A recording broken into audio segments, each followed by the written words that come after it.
think among white evangelicalism, it's still strong. But again, I go back to my Charlie Davis quote, where it's a 747 in the air that's run out of gas and doesn't know it yet. And I don't think, though, that the white church sees that. I just don't. I that's part of the reason I ended up leaving where I was, is because all they wanted to do was be a mega church. They just wanted to build buildings and parking lots and have shows. And I went, we're reaching different cultures. We are bringing people in, and we're bringing in the broken. We're bringing in the lost. And you guys are just talking to the choir. We had a woman come to the church. She had gone to our other campus. She was married, but her husband had beat her very badly. And she ended up leaving him because he was going to kill him, her and her kids. And she became a single mom, and she had to work. She goes, I'd go to small group and I'm with all these families and couples. The husband worked, the wife got to stay home. They homeschooled. I was in public school. I couldn't afford to homeschool. No one could relate to me. No one could relate to having a husband that beat her. And it was this small, safe community. And she said, I came to your campus because there were people like me. There were people that were broken, the people that were struggling, the people that were messy. And it's not that we weren't discipling. We could have done it better. But I mean, for crying out loud, the issues that I dealt with, I mean, I had dowry negotiations at the campus. I had men that were beating their spouses, and then you ask them a question, and they, in order to preserve the honor, nothing to see here. That's a very different cultural expression. And so I saw, I wasn't in the field in the overseas like you were, but I was interacting with different cultures all the time. And I saw where the white culture was headed. They could not understand the issues. And I thought, are you really propagating the faith, or are you propagating a form of the faith that is just born here? I had Todd Johnson on the show. Go ahead.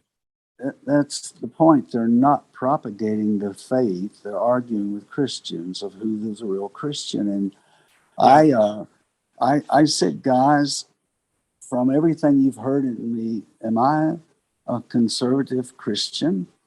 And they said, you're as conservative it can be. I said, but I haven't dealt with these 5 issues, and I don't really intend to deal with them, because I think what you're doing is fighting.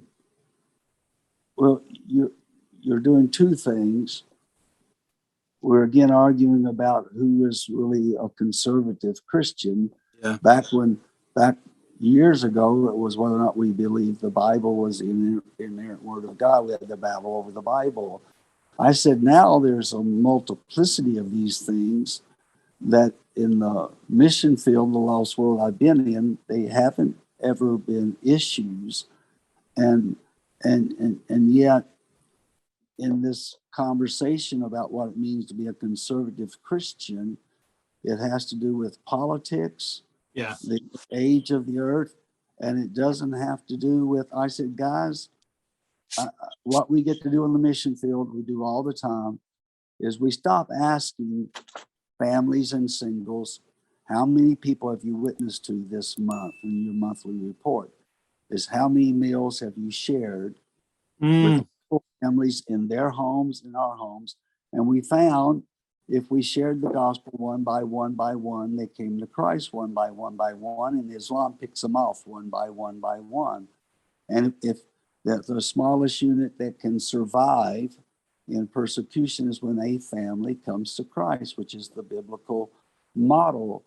And I said, what qualifies me apparently to be able to be invited to a lot of the churches in the Christian world as if I am heard to have the right answer to these 5 cultural issues that I'm saying to you. I haven't dealt with them for 35 years, and I do not hear lost people ever talking about these 5 issues. So what the conversation is about, how do we make the walls stronger and thicker and it's not about how do we bring the lost to Jesus. And I said, I can't tell you how deeply hurt I am because I don't belong, and I've got to belong somewhere. I have to belong to the body somewhere, and I don't belong, and I want to belong to people that are reaching folks for Christ. Right. And Right. and so the church that we're attending here, the Sojourn Church, are doing a pretty good job. I don't know if that is the home for us because we're so much older than 95% of the congregation. But we just got to find a place to belong. And again, I feel like Paul had to make the argument that he was the Jew among the Jews, but he was one of the few that were going to the Gentiles. Mm-hmm. Well, how do we get what you apparently have done really well? And that's the issue for Fruit Cove is you generally lead people to Christ that are 3 to 5 years younger than yourself. Mm-hmm. And so Fruit Cove will have to intentionally do some things to really attract young families with just a boatload of kids, and so that the next generation of Fruit Cove will look very different.